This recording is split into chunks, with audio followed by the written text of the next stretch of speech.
За түрүүнд хэдүүлээ ярилцсантай бас уул уурхай бол ингээд 4 үе шаттай явагддаг гэдэг. За энийхээ эхний үе шат буюу одоо бол хэдүүлээ хайгуулын үе шатны талаар одоо мэдээллийг би та нарт өгье. За тэрнээс өмнө энэ сургалт дээр та нар ямар одоо зорилготой бид нэр ирж одоо энэ сургалтыг хийж өгнө гэдгээ товчхон танилцуулъя. За уурхайн амьдралын мөчлөгийн талаарх ойлголт өгөх. За энэ нь болохоор түрүүжин ярьсан 4 үе шат байгаа. За хайгуулын ажил, за хөгжил ба барилга, за уурхайн бүтээн байгуулалтын талаар мэдээлэл өгнө. За бүтээгдэхүүн буюу олборлолтын талаарх мэдээлэл. За уурхай хаах нөхөн сэргээх үйл ажиллагааны талаарх мэдээллийг өгнө. За хоёр дахь нь болохоор уурхайн мөчлийн үе шат бүрд иргэд олон нийтийн оролцоо дэмжсэн ямар боломжууд байд юм бэ гэдгийг хууль эрх зүй болоод ажлын байр өргөдөл гомдлоо одоо шийдвэрлэх боломжийн талаар бид та нарт мэдээлэл өгнө. Тэгэхээр энэ сургалтын маань зорилго бол одоо та нар маань энэ ойлголтуудын талаарх мэдээлэлтэй болно л гэсэн үг. За ашигт малтмалын орд илрүүлээд ашиглах байгаа бол хамгийн анхны үйл ажиллагаа бол хайгуулын үйл ажиллагаа байдаг. Энэ ажлын зорилго нь болохоор ерөөсөө ашигт малтмал байгаа газрыг одоо ирж хайх одоо үүрэгтэй. Тэгэхээр өөрөөр хэлэх юм бол нөгөө орд маань эдийн засгийн үр өгөөжтэй байж иж бид тэрийг ашиглана гэсэн үг тийм. За тэр үйл ажиллагааны хамгийн эхний үе нь бол хайгуулын үе шат байгаа. За хайгуул буюу яах гэж энэ ашигт малтмалыг хайгаад байгаа юм бэ гэхээр бидний өдөр тутмын хэрэглээ болчихсон тий. Одоо энэ мөнгө хазаал одоо имэйл хазаартай морь байна. Энийний одоо мөнгийг бол бид нэр ашигт малтмал буюу мөнгөний ордноос л энэ зүйл гарч ирнэ гэсэн үг тий. За портер байна, одоо юу гэдэг мотоцикл байна, одоо хурмын бүгж байна тий. Энэ бүгд маань ерөөхдөө бол бидний амьдралд өдөр болгон хэрэгтэй зүйл бол ашигт малтмалын ямарваа нэгэн ашигт малтмалаас үүсэлтэй байдаг гэсэн үг. Тэгэхээр бид нар бол уул уурхайг бол яах нь вэ? Одоо бүтээгдэхүүнийг одоо бүгд гар утас хэрглэж байгаа тийм бүгднийг маань хэрглэж байгаа гар утас гэсэн ашигт малтмалын одоо нэгжийг заавал агуулсан байна. Одоо жишээлбэл холбоос эцэн эд ангууд нь хэдсээс ашигласан тийм. Тэгэхээр тийм одоо салбар байгаа. Тэгэхээр энэ бүтээгдэхүүнүүдийг ирж хайх буюу энэний ордыг илрүүлэх ажил байгаа. Ер нь бол геологийн судалгаа бол орд болж ашиглах үед эдийн засгийн үр өгөөжтэй одоо эрдсийн бөөгнөрлийг одоо олох ажлыг хийнэ гэсэн үг. Судалгааны ажил нь геологийн судалгааны ажил бол судалгааны ажлыг хийхдээ геологийн алба тэгээ эсвэл ихтэй сургуулиудын одоо эрдэмтэн багш нараас гадна иргэдийн оролцоо айгүй чухал гэсэн үг. Иргэд яаж оролцдог вэ гэхээр одоо нөгөө анхан шатны мэдээлэл авах гэдэг юм. Тэгэхээр бүр хамгийн анхны нэг дам яриагаар ч юм уу те. За энд нэг тим юм байдаг болохоор энэ хавийн одоо манайд бол тэмчнүүд байдаг штэ. Одоо нөгөө уулын нэртэйгээ газар усных нь нэр нь тухайн нөгөө нэг ариондо байгаа одоо ашигт малтмалын нэрийг нэрлэдэг ч юм уу те. За оюу толгой гингууд маш олон төрлийн одоо тэнд баялаг байгаа гэдгийг илэрхийлж байгаа нэр томьёо гэсэн үг. За тэгэхээр энэ мэдээллийг бол ард иргэд буюу та бүхнээс нөгөө ам дамжиж ярьж байгаа тэр зүйлүүд бол геологийн судалгааны хамгийн эхний үед ордог гэсэн үг. Геологийн судалгааны эхний үе шатанд бол орно. За энэ үе шатанд бол ямарваа нэгэн хүн ирээд юм хайж олох молох тийм юм ерөөсөө байхгүй. Энэ үе шатанд бол. За тэгэхээр геолог буюу одоо хайгуул хийдэг юм 3 талбай. За эхнийх нь болохоор буюу анхдагч буюу ногоон талбай гэж байгаа. Ямар ч хайгуул хийгээгүй тий ямар ч одоо нөгөө хүний гар хөндөөгүй байх юм бол энийг бид ногоон талбай гэж нэрлэнэ. За дараагийнх нь болохоор хүрэн талбай байгаа. За уул уурхай одоо ордын илүү наривчсан судалгаа гэсэн. Энд юу нь бол ийм баялаг байх боломжтой юм а гэсэн судалгаа хийж байгаа бол энэ бол одоо хүрэн талбай болно гэсэн. За дараагийнх нь болохоор уурхай өөрөө ашиглалт явуулж байгаа үедээ уурхайхаа одоо орон зайг тэлэх буюу одоо тэлэх зорилгоор хийж байгаа бас юм геологийн ажил байж болно гэсэн үг. Тэ. За жишээлбэл одоо танай одоо танайч одоо энэ цагаанчлуудын уурхай байлаа гэхэд цагаанчлуудын уурхай маань одоо карьер гэдэг нөхөө ухсан байгаа шүү дээ. Гэхдээ дахиж нэмж одоо карьер ухах одоо дахиж нөгөө баялаг авахын тулд дахиж нэмэлт одоо орон зайгаа тэлье гэвэл дахиж яг нэг геологийн судалгаагаа дахиж хийдэг гэсэн. Нөгөө анхан шатандаа хийсэн судалгаагаа дахиад яг үе шаттай дахиж эхнээс нь хийнэ гэсэн. Нөгөө энд яг тийм орд байна уу байхгүй гэдэг ажлаа яг тэр нь болохоор зорилго нь болохоор одоо байгаа уурхайнхаа үйл ажиллагааг жоохон өргөжүүлэх нь тийм үү. Би одоо нэг га талбайд ашиглалт явуулдаг байсан бол одоо 2 га болгохын тулд одоо ийм судалгааг бас хийдгээ гэсэн. За тэгтээ хайгуулын ажил болгон амжилттай байдаг.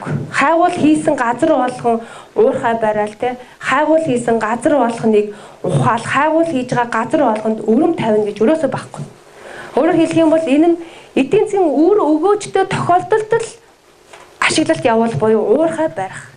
За энд нэг ийм эрдэс байгаа юм байна. Энэний агуулмж нь арай өндөр байгаа юм байна гэвэл илүү тэрийг наривчлах гэж илүү одоо тэр өрөм тавихтай тэр ажлуудыг хийдэг. Тэгэхээр геологийн хайгуул хийж байгаа одоо үе шат болгоныг одоо яах нь бас буруугаар ойлгож болохгүй гэсэн. Ямар ч одоо нөгөө зүгээр одоо сонирхоод явж ийж болох нь тийм тандал судалгаа хийгээ явж ийж болно. За тэр үед бол ямар ч одоо юу байхгүй. Тэр бол нөгөө амжилттай болно гэдэг баталгаа ерөөсөө байхгүй гэсэн үг. За өөрөөр хэлэх юм бол энэ хайгуул амьдралынхаа туршид нөгөө одоо геологч гэсэн үг те хайгуулч мань амьдралынхаа туршид ор борд ашиглах 1-2 одоо тийм илэрцгийг олж ивэл баг тэр бол тэр одоо уурхайчин бол хамгийн аттай уурхайчаан гэсэн үг. Тэгэхээр 10,000 эрзийн одоо илэрснээс зөвхөн нэг нь л яг нь уурхай болох магадлалтай гэсэн үг. Тэгэхээр маш бага байх нь те. Тэгэхээр өөрөөр хэлбэл нөгөө хайгуулын ажил болон амжилтанд хүрдэг юм шүү л гэсэн санааг энэ слайд маань хэлэх гэдэг. За дээрэс нь хайгуулын ажил маань өөрөө маш их цаг хугацаа зардал шаардсан ажил гэдэг. Маш их зардал. За дээрэс нь санхүүгийн эрсдэлтэй. За яагаад тэгж байгаа юм бэ гэхээр энэ хайгуулын ажил маань тий ерөөсөө нөгөө ашиг олно, уулуурхайн салбар ашиг олно гэдэг бол олборлолт хийгдэж байгаа буюу яг баялгаа аваад зах зээл дээр борлуулж байгаа үед л орлогын тухай ярихаас биш тэрнээс бүх үеуд дандаа зарлаг гарчдаг. Ямар ч одоо нөгөө орлого авах боломж байхгүй гэсэн. Тэгэхээр одоо юу эдийн засгийн хувьд бол маш одоо их зардал мөнгө шаардж байгаа тийм ийм ажил байна. Хоёрт нь болохоор нөгөө маш их хугацаа зарцуулна л да. Зөвхөн геологийн ажлыг зуны улиралд хийдэг тийм. За тэгэл зүгээр тандал судалгаа, өрмийн судалгаа гэдэг нийтдээ 4-5 үе шаттайгаар энэ ажил маань явагддаг болохоор цаг хугацаа маш их зарцуулна тийм. За энд болохоор 7-оос 10 жилийн хугацаа шаардлагатай гэсэн байна. За бас дээрэс нь хайгуулын талбайг одоо эзэмшигч нь өөр болж байгаа гэсэн хайгуулын талбай дээр олон өөр компаниуд нэг талбай дээр одоо нөгөө баялагынхаа илэрцгийг одоо нэмэгдүүлэх боломж нь хэр байна гэдэг дахин судалгаа хийгээд явах тохиолдлууд бас байдаг. Ер нь бол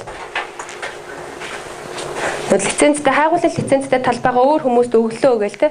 Тэр саяны багийн яриан дээр гарсан те. Тэгэхээр тэр бол нэг осондоо тухайн байгууллага тэрийг ордыг бол тэр хайгуул хийсэн талбайгаа өөр байгууллагад өргөнгөд нөгөө байгууллага нь дахиж нөгөө орд дээр нь судалгаа хийдгээ гэсэн үг. За тэгэхээр бас нэлээд удаан хугацаа шаарднаа. За хайгуулын ажил маань ер нь бол 5 үе шаттай явагддаг.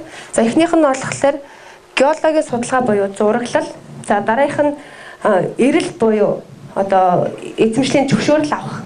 Одоо лиценз авах ажил. За дараа нь болохоор хайгуул дээжлэл. За тэгээд эрсжилтийн шинжилгээ. За хамгийн сүүлд болохоор эдийн засгийн үнэлгээг нь тогтоосныхоо дараа л энэ үйл ажиллагаа нь хайгуулын маань үйл ажиллагаа дуустгаа гэсэн. За одоо цаашдаа хэдүүлээ болохоор эхлээд геологийн судалгааны үе шат гэдэг нэг бүрчлэн одоо нөгөө үе шатуудаа ярих нь тэ. Бүх геологийн ажлын хамгийн ихний судалгааны ажил хайгуулын ажлын хамгийн ихнийх нь үг нь болохоор геологийн судалгаа байна. За геологийн судалгааг болохоор ямар зорилгоор хийж өгнө гэхээр эдийн засгийн үр өгөөжтэй ашигт малтмалыг л хайх гэж хийж байгаа. За энийг хийхдээ газрын гадаргуу юм уу түүний хөрсний шин чанарыг л судална. Хөрсний шинж чанарыг судална. За энэ үйл явцад бол газар ерөөсөө огт хөндөгдөхгүй гэсэн. За геологийн судалгаанд хэд хэдэн аргуудыг ашиглаж иж болно. За энэ тандал судалгаа, газар хөдлөлтийн судалгаа, таталцлын хүч, за соронзон орон ашиглах, цахилгаан соронзон орон ашиглах, цахилгаан орон ашиглах, цахилгаан соронзон орон ашиглах гэсэн юм аргууд байгаа. За энэ зурган дээр бол эхнийх нь болохоор өрөмтлөгийн ажил байна. За цахилгаан соронзон орон тодорхой хэмжээний зайд соронзон орон үүсгэж байгаад одоо судалгаагаа хийж байгаа. Энэ бол ямарваа нэгэн одоо газар одоо геолог дээр бол өрөм дээр бол газар өрөмтгөн. Тэгээд бусад тохиолдлуудад бүгд яах вэ гэхээр зөвхөн тандалтын судалгаануудыг л хийнэ гэсэн үг. За геологийн судалгаа нь өөрөө маш их одоо цаг хугацаа хөрөнгө зарцуулсан ажил болохоор энийг бол голцоо ихтэй сургуулиуд за засгийн газрын хан бол хийдэг. За энэ мэдээллийг нь харин өмнө нь хийсэн энэ компаниудын мэдээллийг одоо ашиглаж одоо дараагийн ажлууд нь хийгддэг гэсэн үг. За энд геологийн гажил мэжил гэдэг гарсан байна те. За ер нь бол зорилго нь болохоор юм нөгөө газрын хөрсөн дор гажил үүсэж байгаа нь болохоор тэнд эрдэс байгааг илэрхийлдэг гэсэн үг. Тэгэхээр тэр гажлыг илрүүлэх тэр ажил нь болохоор одоо саяны тэр соронзон орон ашиглах тэр одоо үйл ажиллагаанууд байдаг. За энэ бол геологийн Монгол улсын геологийн газрын зураг байгаа. За Монгол орны газрын зурган дээр байгаа энэ өнгөөр ялгцсан энэ бүгд өөр төрлийн эрдсүүд байна гэсэн үг. За Дорнод аймгийн хувьд бол одоо энэ шар өнгө илүү тодорхой байна те. За энэ хэсэг бол одоо бидний сайн мэдж байгаа Дорнод аймгийн халах гол Матас сумын 19, 21, 20 дугаар талбайнуудын зураг гэсэн. Энд бол газрын тос байгааг илэрхийлж байгаа нэг илэрхийлэл байгаа. За Дорнод аймагт одоо үйл ажиллагаа явуулах гэд лиценз хайгуулын болоод одоо ашиглалтын лиценз авсан компаниудын 43% нь болохоор алтны одоо орттой за нүүрс, жонш, хар туглаг за бусад металлууд бол одоо ашиглаж байгаа. За энэ мэдээлэл бол 2015 оны мэдээлэл байгаа. Та нар түрүүнд нөгөө Монгол улсын олборлох үйлдвэрлэлийн ил тод байдлын одоо нөгөө веб сайт байдаг гэж хэлсэн тийм үү? За тэр мэдээллийн сайтн дээр байж байгаа мэдээлэл байгаа. За дараагийнх нь болохоор геологийн судалгаа дотроо орно. Энэ болохоор газрын геофизикийн судалгаа гэж нөгөө цахилгаан соронзон орноо ашиглаад тийм ийм багж зоож жогоод тэгээд одоо судалгаа хийх нь. Энэ бол ямар ч газрын хөрсөнд ямар ч эвдрэл учруулахгүй судалгаа хийгдэнэ. За энэний зорилго нь болохоор ерөнхийдөө бол хөрсний шинж чанар за газрын гадаргын шинж чанарыг нь тодорхойлох судалгаа хийгдэнэ гэсэн. За хэрвээ илүү наривчлалтай үзье гэх юм бол энэ судалгаа хийж байгаа талбайнхаа одоо хоорондох зайг ойртуулна гэсэн. За бит хоёр одоо оюуна бит хоёрын хооронд те ийм хол зайтай байсан бол илүү нарийн судлаа гэвэл энэ голд ч юм уу энийг голд ч юм ингээд судалгаа хийж өөрөөр хэлбэл өмнө нь хийсэн судалгаануудыг илүү яах нь ойрхон зайг нь хийж одоо илүү нарийн судалгаа хийгддэг гэсэн үг. За энэ судалгааны үр дүн бол одоо яг геологийн зураглал дээр бол ингэж харагдана гэсэн үг. Энэ яг ийм нөө зүрхний цохилчийг ийм бичлэг орж ирнэ гэсэн үг. За энэ болохоор нүүрсний юу байгаа? Давхраг байна. Энд бол ингээ өрөм тавиад үтчихсэн. За өрөм тавьсан өрөм дээрээ нөгөөдөл маань нөгөө цахилгаан соронзон орныхоо судалгааг ингээ нөгөө харьцуулж үзэж байгаа зураглал байна гэсэн үг. Тэгэхээр хоосон энэ бол хоосон буюу нөгөө чулуулаг байна гэсэн үг тийм. Тэгэхээр хоосон чулуулгуудын хоорондох зай нь бол одоо цахилгаан соронзон орон дээр ингэж харагдах нь байна. Нөгөө ашигт малтмал байгаа хэсгүүд нь болохоор ингээд арай нөгөө хоорондын зай нь хол болоод харагдана гэсэн. За ийм зураглал буюу энийг хийхин тулд одоо энэ ажлыг хийнэ гэсэн үг. Энэ ажлын үр дүн нь бол явж ийм зураглал болтгоо гэсэн үг. За энэ талаар болохоор Монгол улсын ашигт малтмалын тухай хуулинд заасан байгаа. За манайх бол энийг тойм судалгаа гэж нэрлэнэ. Геологийн судалгааг. За тойм судалгааг бол ашигт малтмалаа байгаа эсхийг тогтоох зорилгоор газрын хэвлэлийг хүндөхгүйгээр чулуулгын сорьц, дээж авах, геолог, ашигт малтмалын анхдагч мэдээллийг ашиглах, газрын зураг авах аргаар геологийн судалгааг хийнэ. Энэ бол Монгол Улсын ашигт малтмалын тухай хуулийн 4-р зүйл дээр байж байгаа. За дараагийнх нь болохоор зураглал буюу одоо судалгаа гэсэн юу байгаа. За энэ болохоор өмнө нь хийсэн одоо энэ дараагийн слайд дээр гарна те зургийг уншаад хайгуул хийх ажил хийгднэ гэсэн. За өөрөөр хэлбэл энэ хавийн талбайд одоо дараагийн шатны судалгаа хийх боломж байна уугүй юу гэдгийг л үзэж байгаа энэ зураг байгаа. Зүг. Энэ зураг. Тэгэхээр энэ зураг дээр болохоор уул байна. За уулын хажуугаар урсж байгаа гол мөрөнтэй ингээд бүгдийг нь оруулаад энэ хавьд юу нь бол ийм төрлийн ашигт малтмал байж болох үс юм аа л гэсэн одоо тойм мэдээллийг өгөх гэж байна л гэсэн ийм зураг бол. Дараагийнх нь болохоор ирэл хийх. Ингээд геологийн судалгаанаас гадна ирэл хийх гэж байгаа. За эзэмшилтээ авах гэсэн ойлголтууд байна. За ирлийн ажил бол ашигт малтмалын ордыг илрүүлэх гэдэг. Одоо бол бид нарт бол одоо энэ хавьд бол ийм хэмжээний орд байх магадлалтай юм байна. Тэ ийм зураглал байгаа юм байна гэсэн дүр зурагтай болоод ирэхээр бид нар бол энийг хийж эхэлнэ гэсэн. За ирлийн ажлыг ихэвчлэн 100 хийдэг. За энэ ажлыг хийж байгаа явцад бол одоо газрын хэвлийг хөндөхгүй байдаг. За энэ ажлыг хийж байгаа үедээ нөгөө зөвшөөрөл буюу хайгууллын лиценз авах хүртлээр яг энэ ажлаа бол байгууллагууд бол нууцлалтгаа гэсэн үг. За энэ бол яг олон улстай тэр Монголд ч гэсэн тийм байгаа. За энэ ашигт малтмалыг ирэх гэж үг хэлээд байгаа юм бэ гэхээр Монгол Улсын ашигт малтмалын тухай хуулинд байгаа бас. Тэ? Ашигт малтмалын хитийн төлөв бүхий талбайд эрдсийн хуримтлалд байгаа эсхийг тогтоох гэж. Түрүүчийн нөгөө зураг хараад нөгөө байгаа эсхийг яг нь тодорхойлж байгаа. Тогтоох зорилгоор хийгдэж байгаа геологийн судалгааг л бид нэр ирэх гэж нэрлэнэ гэсэн. За ирлийн ажлыг болохоор байршил тогтоогч тэ за ерөнхийдөө бол энэ ирлийн ажил хийж байгаа үед бол иргэд бол нэг одоо нутагтаа явж байгаа хүмүүсийг бол яг үхээр за нэг манай нутагт нэг тийм хүн явж энэ гэхээс биш ямарваа нэгэн нөгөө техник авчираад бүр ингээд нөгөө хүмүүсийн анхаарал татсахуйц ямар ч үйл ажиллагаа явахгүй гэсэн. Нэг хүн алах бариад ч юм уу те хоёр хүн алах бариад зураглал бариад ингээд яг нь хайж явна гэсэн те ирж явна гэсэн. Энэ үед бол бас төрөчийн хэлдгээр нөгөө ямар ч газрын хөндлөлтөнд орохгүй гэсэн.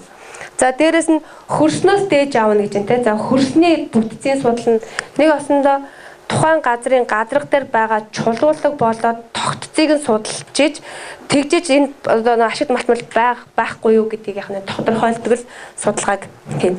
Хэрвээ энд яг үхээр ашигт малтмал байж болох үед шинж тэмдэг илэрх юм бол дараагийн шатны буюу хайгуулын ажил руугаа ордгоо гэсэн үг. За эзэмшилтээ авах гэж байгаа. Өөрөөр хэлэх юм бол өөрийнхөө нөгөө одоо сонирхож байгаа тэр талбай дээр за тохиолдол одоо энэ тавьчин гэсэн үг. Одоо юм нэг. За энэ болохоор Канада улсын зураг байгаа. За ер нь бол энэ газрыг эзэмшилтээ авж байгаа маань өмчилж байгаа ч юм уу те хугацаагүй гэсэн ойлголт ерөөсөө байхгүй гэсэн үг шүү. За энэ талаар бол Монгол улсын ашигт малтмалын тухай хуулинд болохоор 15 дахь зүйл дээр байгаа та хуулиа бас хэвлэж үзээрэй. Нутаг дэвсгэр дээр хуулийн этгээд тойм судалгааг тусгай зөвшөөрлөхгүй явуулж болно гэж байгаа. Өөрөөр хэлэх юм бол тойм судалгаа гэдэг бол өмнө нь хэлсэнтэй ямар ч газрын хөрс гэмтээхгүйгээр одоо хийгддэг судалгаа байгаа. Энэ судалгааг бол хэн ч хийж болно. Гэхдээ энэ судалгаа хийхин тулд заавалчгүй одоо нөгөө тусгай ашиглалтын тусгай биш хайгуулын тусгай зөвшөөрөл авахгүйгээр хийж болно. Гэхдээ бид нар энэ талбай дээр одоо нөгөө хайгуул хийх тэгээ эрэл хийж байгаа шүү гэдгээ заавал мэдэгдэн гэсэн үг. Энэ дээр бол нэг осондоо яах нь мэдэгдэх тэмдэг тавьсан байна гэсэн үг байна тийм. За хуулийн дээр ингээд. За хэрвээ яг ингээд тэмдэг тавьчихсан тохиолдолд байх юм бол нөгөө хүмүүс маань яг газар өмчлөөд эзэмшиж байгаа хүнээсээ зөвшөөрөл авч иж нөгөө эрэл хайгуулах ажлыг хийнэ гэсэн. За ашигт малтмалыг ирэх тэ одоо зөвшөөрөл олгодоггүй буюу лиценз олгодоггүй талбай бол олон улсын түвшинд бол ийм байна. Хот суурин газрын төлөвлөлтөнд бүртгэгдсэн газрууд хэсэг хот суурин газарт бол ашигт малтмалын эрх зөвшөөрлийг бол яхаа өгөхгүй гэсэн үг. За цэцэрлэгт хүрээлэн болон бусад тусгай хамгаалалттай газруудад бас өгдөггүй. За эрэл хайгуул олборлолтын өөр компани эзэмшиж байгаа газрыг давхардуулан олгохгүй. За барилга баригц эсвэл хүмүүс оршиж байгаа газар бол яхаа ашигт малтмал эрх тусгай зөвшөөрлийг өгөхгүй гэсэн үг. Энэ бол олон улс та. Энд олон улс юм. Монгол улсын ашигт малтмалын тухай хуулийн дээр бол ингэж заасан байж байгаа. Газрын тухай хуулийн 17, 18, 20 гэдэг нь нутгийн удирдлага, аймаг, орон нутаг, за дээд хатны төрийн захиргааны байгууллагуудын эрх үүргийн талаар дурдсан байгаа. За энэ зүйл заасан эрх бүхий байгууллагаас улсын болон орон нутгийн тусгай хэрэгцээнд ашигт малтмал эрх хаах ашиглахыг одоо хязгаарласан буюу хориглосон газруудыг бид нар бол тусгай хэрэгцээний газар гэж ойлгоно гэсэн үг. За газрын тухай хуулинд болохоор ямар газруудыг бид нар улсын тусгай хэрэгцээний газар гэж ойлгох вэ гэдэг чинь тийм. За 16 дахь бол улсын тусгай хамгаалалттай газар. За улсын хөлийн зурвас газар. Улсын батлан хамгаалалт болоод аюулгүй байдлыг хангах зориулалтаар олгосон газар гэдэг. Одоо өөрөөр хэлэх юм бол цэргийн аймгийн ойролцоо үл яах нь тусгай зөвшөөрөл бол олгохгүй гэсэн үг. За дараа нь улсын батлан хамгаалах болон аюулгүй байдлыг хангах зориулалтаар олгосон газрыг за гадаад улсын дипломат төлөөлөгчдийн болон консулын газар, олон улсын байгууллагын төлөөлөгчдийн газарт олгосон газрыг тусгай одоо хайгуул эрх хайх зөвшөөрөл өгөхгүй. За шинжлэх ухааны технологийн сорилт, туршилт болон байгаль орчинд цаг уурын төлөв байдлын байнгын ажиглалтын талбайд бол тусгай зөвшөөрөл өгөхгүй. За аймаг дундын отрын бэлчээр гэдэг. Одоо манай малтчтын хувьд бол отрын бэлчээр байна те. За энд бол тусгай зөвшөөрөл өгөхгүй. За улсын тэжээлийн сангийн хадлангийн талбай гэж байгаа. Өөрөлдвөл нөгөө та нарын хадлангийн талбайд бол тусгай зөвшөөрөл олохгүй. За бүтээгдэхүүн хуваах гэрээний дагуу хайгуулын зорилтоор ашиглах газрын тосны гэрээд талбайд бол дахиж зөвшөөрөл өгөх. Өөрөөр хэлбэл давхардуулсан зөвшөөрөл олгохгүй гэж хэлсэн тийм. За чөлөөт бүсийн газар гэж байгаа. За энэ бол хил орчмын газруудыг хэлж байгаа. За цөмийн төхөөрөмж барих, ашиглах зориулалтаар олгосон газар бол ашигт малтмал эрх хайх одоо тусгай зөвшөөрлийг олгодгүй гэдэг. Энэ бол Монгол Улсын газрын тухай хуулийн дээр байгаа. За дараа нь бичил уурхайн зориулалтаар олгосон газар бас орохгүй. За хилийн бомбын бүсүүдийг бол олгохгүй. За үндэсний хэмжээний томоохон бүтээн байгуулалт, дэд бүтцийн төсөл, хөтөлбөр хэрэгжүүлэх газруудыг бас оруулахгүй. За аюултай хоо хаягдлын төвлөрсөн байгууламж барих газар бол бас тусгай зөвшөөрөл олгохгүй. За энэ аймгийн нийслэл сум дүүргийн тэ нөгөө 1 6 7 11 гэдэг нөгөө бэлчээрийн газар мазар гэсэн байгаа тэ. Хадлангийн газар мазарт бол одоо заасан одоо зориулалтаар өөрийн эрх хэмжээнд нийцүүлсэн газрыг орон нутгийн тусгай хэрэгцээнд бол авч болно гэсэн үг. Орон нутгийн тусгай хэрэгцээнд авсан газрууд дээр бол яах нь ашиг малтмал эрх хах тусгай зөвшөөрөл олохгүй гэсэн үг. За дараа нь газрын нэгдмэл сангийн аль ч ангиллалын газраас тусгай хэрэгцээнд авч болно. Өмнө нь тусгай хэрэгцээнд аваагүй байсан газруудыг бол яах нь нэмж тусгай хэрэгцээнд бол авч болно гэсэн утгатай байгаа. За дараах нь болохоор ашигт малтмалын тухай хуулийн 4-р нөөцөд авсан талбай гэж байгаа. Нөөцөд авсан талбай гэдэг өмнө нь хайл буюу ашиглалтын тусгай зөвшөөрөл олгогдсон талбайг эрх бүхий байгууллагын шийдвэрээр төрийн мэдэлд авч ашигт малтмал эрх хах ашиглах үйл ажиллагааг зогсоосон талбайг бол нөөцөд авсан талбай гэж нэрлэж байгаа. За нөөцөд авсан талбайг одоо яаж нөөцөд авдгийм бэ гэхээр хайгуулын болон ашиглалтын тусгай зөвшөөрөл олгогдсон газрын талбайг одоо засгийн газрын шийдвэрээр л нөөцөд авна. За энэ болохоор тусгай зөвшөөрлийн бүртгэлийг цэгцлэх зорилгоор хийгдэж байвал яах нь нөөцөд авч болно. За тусгай зөвшөөрлийн эзэмшигчдийн хооронд гарсан маргааны шийдвэрлэх зорилгоор яах нь улсын нийт одоо юунд авч болно. Нөөцөнд авч болно. За улсын төсвийн хөрөнгөөр геологийн судалгаа хийх ашигт малтмал эрх хайх зорилгоор бол бас яах нь тусгай зөвшөөрөл буюу өмнө нь өгсөн байсан зөвшөөрлөө цуцалдлаад засгийн газар энийг бол нөөц талбайгаа нөөцөнд авч болно гэсэн санаа. За энэ манай Дорнод аймагт байгаа Ашигтын болоод хайгуулын одоо зөвшөөрөл одоо хичнээн байгаа вэ гэдэг мэдээлэл байгаа. За энэ бол 17 оны мэдээлэл.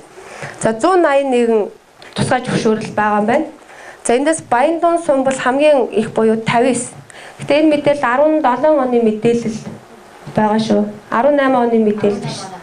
18 оны 2 сарын мэдээлэл. За 18 оны 2 сарын мэдээлэл энэ 59. За хамгийн сүүлд бид нар чи хэд гэж харлаа? 61 гэж харсан баг. 62 гэж харсан тийм. За зөвхөн Баяндун суманд л яг 62 тусгай зөвшөөрөл байна гэсэн.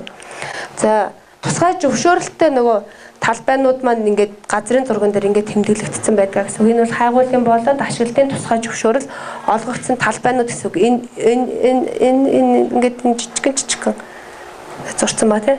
Эднэр бол ямар тусгай зөвшөөрөл олгогдсон газруудаа гэсэн. Одоо бол бид нөгөө эрлээ хийчихсэн. Энд нэг юм эрдэс байх боломжтой юм а гэж үзээд дараагийн шатны ажил маань болохоор хайгуул хийх ажиллаа гэж. За хайгуул нь бол илүү нөгөө наривчлсан судалгаа хийнэ гэсэн. Өөрөөр хэлбэл нөгөө тухайн орд маань эдийн засгийн үр өгөөжтэй байвал бид нэр тэрийг ашигладаг гэсэн тийм. Тэр яг үнэхээр эдийн засгийн үр өгөөжтэй байна уу гэдгийг одоо олохын тулд бид нар бол одоо энэ хайгуулын ажил хийнэ гэсэн. За хайгуулын ажил бол яг дээж айгу нэлээд хэдэн аргууд байдаг. За энэ аргуудыг бол ашиглана. За энэ долонгууд одоо эндээс эхлээд нөгөө газрын гүнд байгаа. Тэгээ гадаргад харагдахгүй байгаа зүйлийг авах гэж байгаа учраас одоо бол энэ бол хөрсөнд тодорхой хэмжээний яхан нөлөөлөл үзүүлж эхэллэх үе шат нь бол энэ дээр эхэлнэ гэсэн. Энээс өмнө дахиад 2 үе шат байгаа тийм. Тэр 2 үе шатанд бол ямар ч газрын хөрс мөрс хөндөхгүй гэсэн үг. За ийм дүр зургуудыг манайхан хаяа харж байгаа бах тийм. Тэгэхээр ер нь бол ийм өрөм тавьж байгаа тохиолдолд энийг хүн харна. Тэгээ энэ өрмөн дээр одоо хүмүүс ажиллана. Нөгөө 1-2-ороо явж байгаа тохиолдолд хүмүүс нэг анзаараад байдаггүй гэж хэлсэн тийм. Тэгэхээр одоо бол хүмүүс анзаарч эхэлнэ. Өөрөөр хэлбэл энэ манай энд ингээд нөгөө баахан юм авчраа буулгачих юм тийм. Энэ ингээд нөгөө явуулын байр барьчихын ингээл одоо байгаа бол энэ бол ерөөхдөө бол та нарт мэдэгдэж эхэлнэ гэсэн. За энэ үе шатанд бол мэдэгдэн. За энэ болохоор дээж аваад яг шуудуу гаргах гэдэг янз бүрийн геологийн юу жаа хайгуулын аргууд байдаг гэсэн. За тэднийг ашиглаж судалгаа авнаа гэсэн. За өөрөөр хэлбэл зорилго нь болохоор юу байгаа юм бэ гэхээр тухайн Ашигт малтмалын ордын нөөц нь одоо ямар хэр хэмжээтэй байгаа юм бэ? Тэр нь одоо цаашид ашиглах боломж байна уу байхгүй юу гэдгийг л тодорхойлох ч байгаа илүү наривчлсан судалгаар орж эхэлнэ гэсэн. За одоо бол Ашигт малтмалыг хаах гэдэг бас Ашигт малтмалын тухай хуулийн дээр байгаа. Эрцийн хуримтлалын байршил яг нөгөө газрын гүнд яг хэдэн метрийн доор байгаа гэдгийг яах нь тодорхойлно гэсэн үг. За ямар хэмжээтэй байгааг бас тодорхойлох зорилгоор газрын гадаргуу түүний хэвлэлийг геолог хайгуулын судалгаа хийж түүний нөөц баялагийг ашиглах боломжийг судлан техник эдийн засгийн үнэлгээ хийхийн тулд яг нь хайгуулын ажил хийнэ гэсэн үг. За өрөм тавьж хайгуулын ажил хийж байгаа тохиолдолд бол одоо ийм зураглал үүсдэг гэсэн үг. Өмнө нь бол биднэрт бол арай өөр төрлийн зурнууд байсан тийм. За одоо бол илүү наривчлалтай гэсэн. Өөрөөр хэлбэл энэ бол газрын гүннээс доошх бүх одоо метрүүд нь байж байгаа. Өөрөөр хэлбэл энэ бол 20 метрийн завсартай. Эднэр бол өрмийн цооног тавьчихсан байна гэсэн. Өрөм тавьсан байна гэсэн. Тэр энэ хэсэг бол хоосон. Энэ хэсэгт бол баялаг байна гэж үзээд яах вэ гэхээр за ийм хэлбэртэй ийм одоо орд байж болох юмаа гэсэн одоо арайд яг нэг өмнөхийгөө бодвол арайд нэг наривчлалтай судалгаа хийгддэг гэсэн. За өрөм тавьсны дараа бол ерөөхдөө бол геологийн тэ энэ ажил хийгдсэний дараа бол нөгөө судалгааны маань ажлын зураглал ийм болж өөрчлөгддгөө. Энэ заавал хэвчээстэй. Тэ ер нь бол одоо бол яг эрэл хайгуул хийж байгаа тохиолдолд бол тусгай зөвшөөрлийг заавал авсан байна. За энэ бас Ашигт малтмалын тухай хуулийн дээр заасан байж байгаа. Харин түрүүчийн нөгөө тайм судалгаа хийж байгаа тохиолдолд бол заавал яг нэг лиценз тусгай зөвшөөрөл авахгүй. Гэхдээ дээд чатны байгууллагада би ийм талбайд одоо геологийн судалгаа хийх гэж байна гэдэг заавал мэдгдсэн байх ёстой гэсэн тийм. Тэгэхээр одоо бол энэ үеийг хийж байгаа тохиолдолд бол заавал тусгай зөвшөөрөлтэй байна гэсэн үг. Авах аргууд дотор бол гараараа дээж авах. Наруу за алхаар зохио түрүүнд бол нэг геологийн алах байсан тийм. Чулуулаг бутлаад гараараа дээж авах байж болно. За үүрмэг хилтерхийнээс бас дээж авна. За дугаарлал нь бас энэ дээжүүдээ. За хоолоогоор дээж авах арга байгаа. За сувг шуудан ухаж бас дээж авч болно. За өрмийн чөмгнөөс дээж авч болно. За бас хөрснөөс дээж авч болно. Голын одоо хурцнаас дээж авч болно. Голоос дээж авах нь. За тунцнаас дээж авч болно. За манай Монголд одоо яг хэрэглээд байгаа хамгийн одоо түгээмэл арга бол өрмийн чөмгнөөс дээж авах. Энэ аргуудыг бол одоо нэлээд төлхөө хэрэгэлдэг гэсэн. Өмнөх аргууд нь бол газрын гадаргуунаас авч болж гин, голоос авч болж гин. Тэгээ голыг бол голноочод өрөмдөхгүй шүү дээ. Яг нөгөө чулуулгын судална гэсэн үг тийм. За тэгж авж байгаа бол энэ өрөмдлөхийн ажлын үр дүн бол одоо ийм чөмөг авах юу байгаа тийм. За энэ бол чулуулгыг бол өрөмдөн за өрмийг бид нэр 2 удаа ангилж байна. Өрмийн чөмөг гэж жиний хэлээд нэм юм байна. Энэ бол яг маш нарийн өрмөөр авсан өрмийн чулуулга. Тэгэхээр ийм дээжийг одоо нэг хосондоо аваад одоо судалгаанда илүү ашиглана гэсэн үг байна.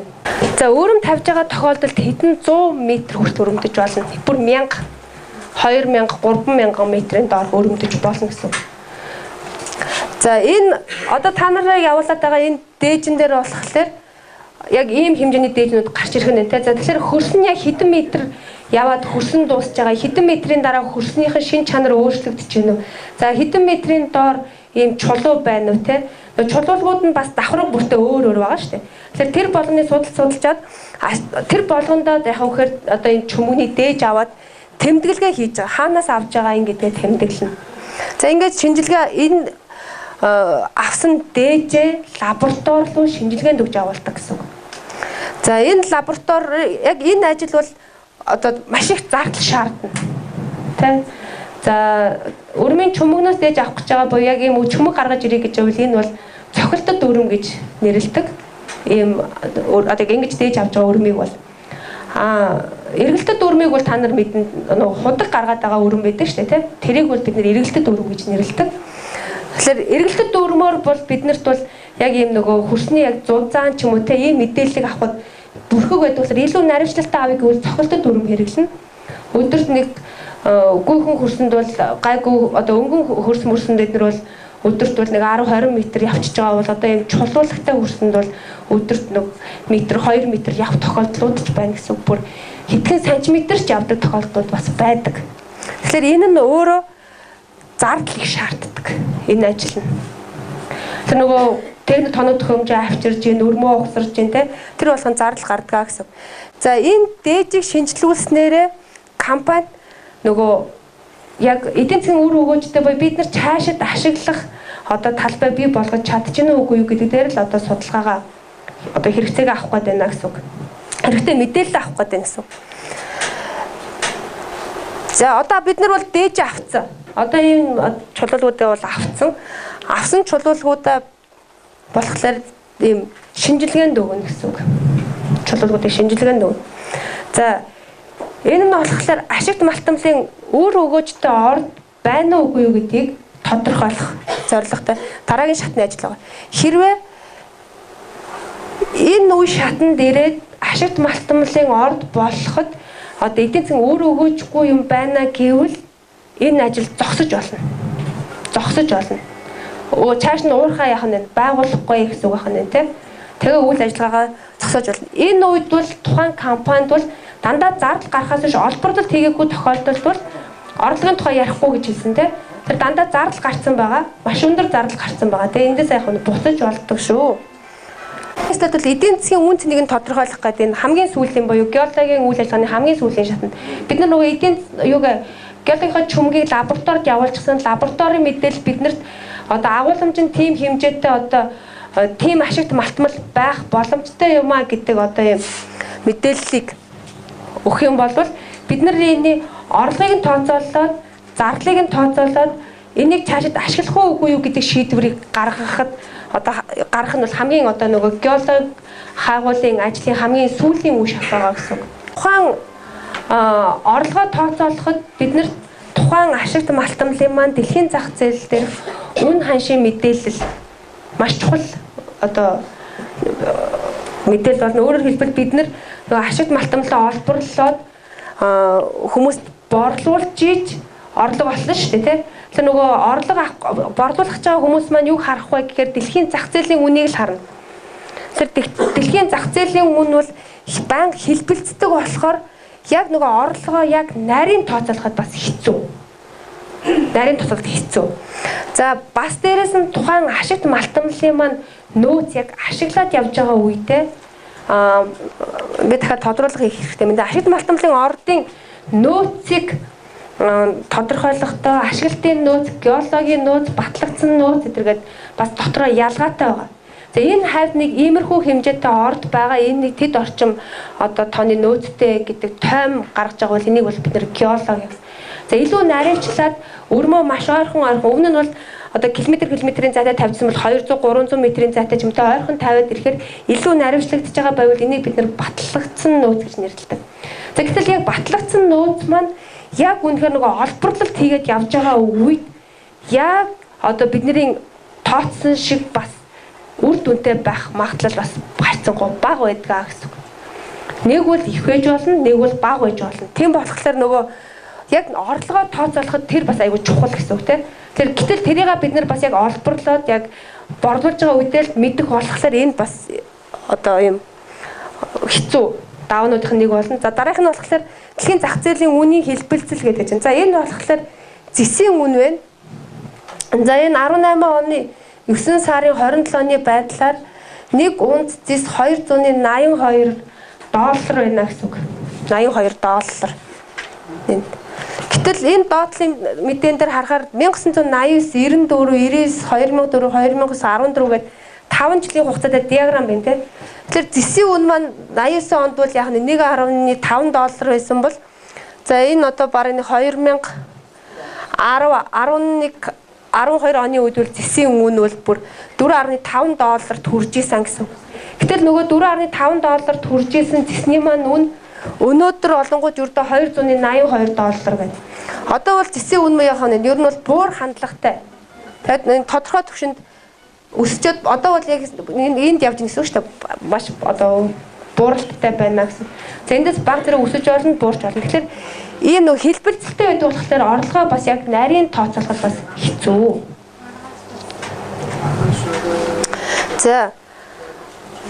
За ингээд ерөнхийдөө бол бид манай одоо энэ тооцооллыг хийснээр манай яг одоо геологийн ажлын маань үр дүн орно. Орлогоо урьдчилан тооцоолоод өмнө нөгөө хайгуулын ажлууд дээр гаргасан зардлууд байгаа тийм зардлууд олборлолтын үед бас маш их зардлууд гарна. Энэ бүгдийг тооцож үзээд бид нэр цаашид энийг уурхай болгож хөгжүүлэх үгүй юу гэдэг шийдвэр гаргах гэдэг. Тэгэхээр яг нь орлогоо харьцуулнаа гэдэг. Тэгэхээр ашигт малтмалын ордын орлогыг тооцсон гарах зардалтай нь харьцуулах үйл ажиллагаа бол эдийн засгийн үн цэнийг тодорхойлох юм аа гэдэг өмнө нь хэлсэн тийм. За одоо бол Монгол улсад хэрэглэгддэг уурхайн салбарт одоо салбарын одоо мөрдөгддөг хуулиуд байна. Монгол улс хуулиуд. За энэ мэдээллийг та нар ийм веб сайтаар орж үзчихэж болно. За ашигт малтмалын тухай хууль, түгээмэл тархацтай ашигт малтмалын хууль, за газрын тухай хууль, газрын хэвлэлийн тухай хууль, геодит зураг зүйн тухай хууль байгаа. За байгаль орчинд нөлөөлөх байдлын үнэлгээний тухай хууль, усны хууль, хог хаягдлын тухай хууль, химийн бодисын тухай хууль гэдэг одоо түрүүнд нөгөө маш их мөнгөөс ашигласан гэдэг. Тэгэхээр тэр бол нэгэсэндээ химийн бодисын тухай хуулийг бас судлаарай гэсэн санаа шүү. За тесэрч дэлбэрэх болоод тэсгэлгээний хэрэгслийг эргэлтэнд тавих ийм хуулиудыг бас хэрэгэлдэгэ гэсэн үг. За legal info руу орохоор одоо энэ доотлын энэ линк энэ энэгээр орохоор ерөөдөө бол мэдээлэл нь Ингэж харагдана гэсэн үг. Энд нөгөө сайтаа бичсэн. Тэгэхээр энэ бол Монгол улсад мөрдөгдөж байгаа аймаг орон нутгаас ихсүүлээд ерөнхийлөгч их хурлын одоо бүх шатны байгууллагуудаас гаргаж байгаа хууль, дүрм, журам, захирамж одоо бүх зүйлүүд бол яг энэ сайтн дээр байж байгаа гэсэн үг. Тэгэхээр энэ сайтыг бол энд бол Монгол улсын тухай хууль нь байна те. За их хурлын тогтоол байна. Ерөнхийлөгчийн зарлиг байна. Сайдын тушаал аваа. За аймгийн засаг дарга нарын захирамж байна те. Тэгэхээр энэ сайтаар ороод та нар холбоотой мэдээллүүдээ бол авч болно. За яг хайгуулын ажил хийгдэж байгаа үйл явцад одоо иргэдэд тэ ямар боломжууд байдгийг бэ гэхээр ажил эрхлэх болоод бизнесийн боломжууд бас гарч ирнэ. За ажил хийе гэвэл хээрийн туслах ажилчин за өрөм тавьж байгаа өрөм гэдэг нөгөө төрлийн цамхаг тавьсан байгаа те тэр байгаа тохиолдолд өрмийн туслах, өрмийн мастер за зургас таслагч за галтогооны туслах, тогоож, цэвэрлэгч за жолооч, нисгэгч, тоног төхөөрөмжн дээр ажиллах оператор за мужаан гэдэг ийм ажлын байрууд бол яг нь байдгаа гэсэн үг. Ийм боломжууд бол байх нэ. За мөн бизнесийн ямар боломж байх вэ гэхээр кемпинг барих. За нөгөө лабораторийн шинжилгээ хийгддэг гэж хэлсэн тийм үү. Тэгэхээр магадгүй манай аймагт лаборатори байх юм бол яг нь тэр лаборатори шинжилгээ хийлгэж болох үйлчлэгээ нэмэгдэнэ. За тоног төхөөрөмжийн түрээсийн үйлчлэгээ хийгдэж болно. За магадгүй нөгөө манай суманд тийм баян ундын суманд хэрвээ өрөмтэй хүн байх юм бол өрмийг чинь яг нь түрээслэж болно гэсэн өөрийнхөө өрмийг за машинтай хүн бол машинаа түрээслэх тийм ийм боломжууд бас байна. За ачаа тээвэрлэх гэдэг өрмийн цамхаг бол яг ийм та нарын түрүүчийн зурган дээр хардаг шиг ингээ боссон юм бол ирэхгүй жижиг ийм талцсан одоо юм төмөрнүүд л ирнэс үү те тэрийг нөгөө ухсарж байгаа тийм цамхаг босгодог байгаа. Тэгэхээр тэрэн дээр бол тээвэр хэрэгтэй болох нь байна. Тэгэхээр одоо нөгөө ачааны машинтай хүмүүс тээвэрт явж болох нь байна. За байгаль орчны суурь судалгааг бол геолог хайгуулын ажил эхэлсэн үеэс ихсүүдэд хийж эхэлдэг. Тэгэхээр байгаль орчны суурь судалгааг бас хийж болно гэсэн. За ийм бизнесийн боломжууд бол иргэдэд байдаг.